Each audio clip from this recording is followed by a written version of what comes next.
Ma'am आइए आइए। नमस्ते मैम। नमस्ते सर। नमस्ते नमस्ते, आइए बैठिए। Thank you sir. विनोद, जी सर। अभी आप क्या कर रहे हैं इन दिनों में? जी सर, मैं सेकंड ग्रेड साइंस टीचर अच्छा, पढ़ा। कहाँ पर? Government senior secondary school Makda Dev Jhadol. क्या पढ़ाते हो आप? साइंस। साइंस। क्या तैयार करके आए हैं विनोद जी जिसमें आपसे हम चर्चा करें? जी सर, साइंस पढ़ा है हम्म, और कॉन्स्टिट्यूशन पढ़ा है। संविधान पढ़ा है। जी, और साथ ही देख रहा हूँ करंट और ये अच्छा अच्छा, उदयपुर करंट जिले। भी पढ़ के आए हो। जी। आप रहने वाले भी उदयपुर के ही हैं? जी सर। जाड़ोल तहसील है आपकी? जी।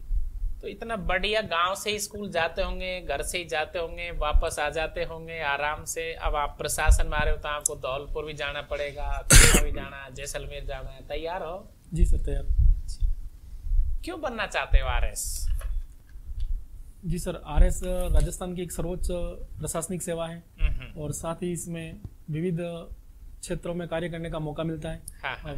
कई विभागों के साथ कोऑर्डिनेशन होता है।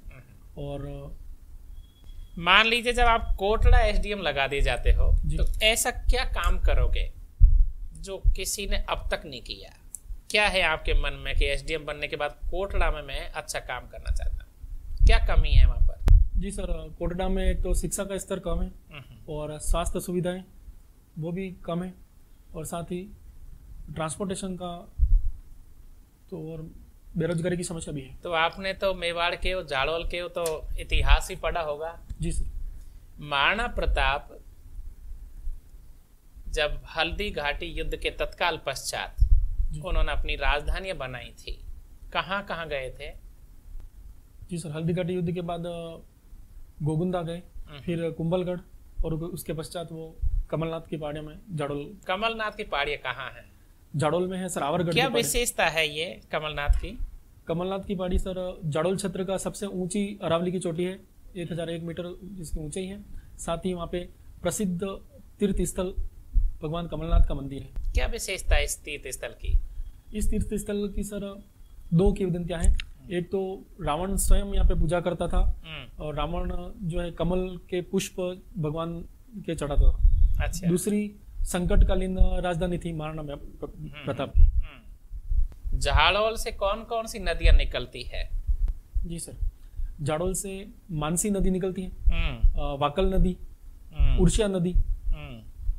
मानसी वाकल परियोजना क्या है? जी सर, मानसी वाकल परियोजना उदयपुर शहर की पेयजल परियोजना के रूप में इसका वो गठन हुआ है। इसके 3 चरण है पेयजल परियोजना के। पहला चरण मानसी वाकल, दूसरा आकोदड़ा डैम और तीसरा जो है वो मादड़ी डैम है, जिसमें 2 डैम अभी तक बनकर तैयार हो चुके हैं, मानसी वाकल और आकोदड़ा। आपको महाराणा प्रताप का सबसे अच्छा क्या लगता है? जी सर, एक तो स्वाभिमानी थे और दृढ़ता और संकट में जो जूझने की इनकी प्रवृत्ति थी। उनका जल प्रबंधन अच्छा नहीं लगता क्या? जल प्रबंधन भी अच्छा। जी। मेवाड़ के जितने भी शासक है उन्होंने जल प्रबंधन पर बहुत जोर दिया है। जी। मेवाड़ में कौन कौन सी परियोजना है, कौन कौन सी झील है, तालाब हैं जो वहां की जल की आपूर्ति करते हैं? नाम बताइए। मेवाड़ में सर सबसे पहले महाराणा राज सिंह जी ने अकाल रात के कार्य के तहत 1652 में राजसमंद झील बनाई। उसके पश्चात उनके पुत्र महाराणा जय सिंह जी ने जयसमंद झील बनाई और फिर उदय सिंह जी ने उदय सागर झील, और उसके पश्चात जो पिछोला उससे पहले बनी हुई थी, फतेह सागर झील है, पिछोला है, स्वरूप सागर झील, बड़ी तालाब आदि बनाए गए। चलिए ठीक। विनोद कुमार, ओके। बायोटेक्नोलॉजी क्या होती है? बायोटेक्नोलॉजी मैम विज्ञान की वह शाखा है जिसमें प्रौद्योगिकी का प्रयोग करके मानव जीवन के लिए बेहतर संसाधनों का निर्माण है, जिसमें जैसे कि डीएनए, जीनोम एडिटिंग है, जेनेटिक इंजीनियरिंग आदि का प्रयोग किया जाता है। आपने केमिस्ट्री में एमएससी करी है। जी।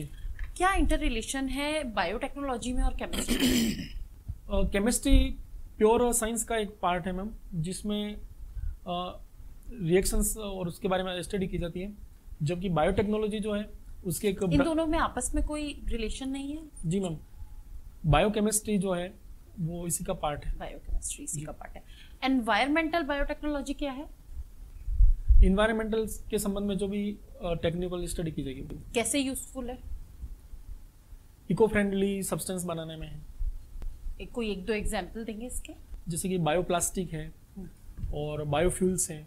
बायोफ्यूल क्या होता है? बायोफ्यूल मैम जैसे कि जो बायोलॉजिकल प्रोडक्ट जैसे कि प्लांट्स है उनका प्रयोग करते हुए फ्यूल्स का निर्माण। क्या ये हमारे देश में अभी बन रहे हैं? बायोफ्यूल पर वर्कआउट हो रहा है? जी मैम, बन रहे हैं बायोफ्यूल्स। आप इसको बढ़ावा देना चाहेंगे?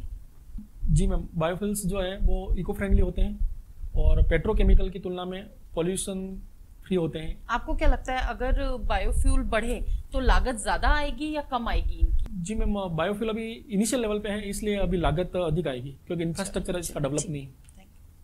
आप टीचर हैं और आरएस बनना चाहते हैं। आपने कहा इस क्षेत्र में विविधता है।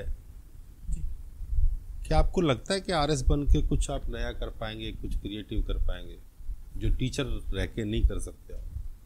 जी सर, टीचर रहते हुए मेरा जो क्षेत्र है वो सीमित है, एक ग्राम पंचायत और एक स्कूल तक है। और मैं वो आरएस बनने के बाद मुझे एक उपखंड स्तर का अधिकारी या फिर हाँ, तो आपको मौका मिलता है कि एक बच्चे जो हैं उनको पूरी पर्सनैलिटी उनकी तैयार करने का आपको मौका मिलता है।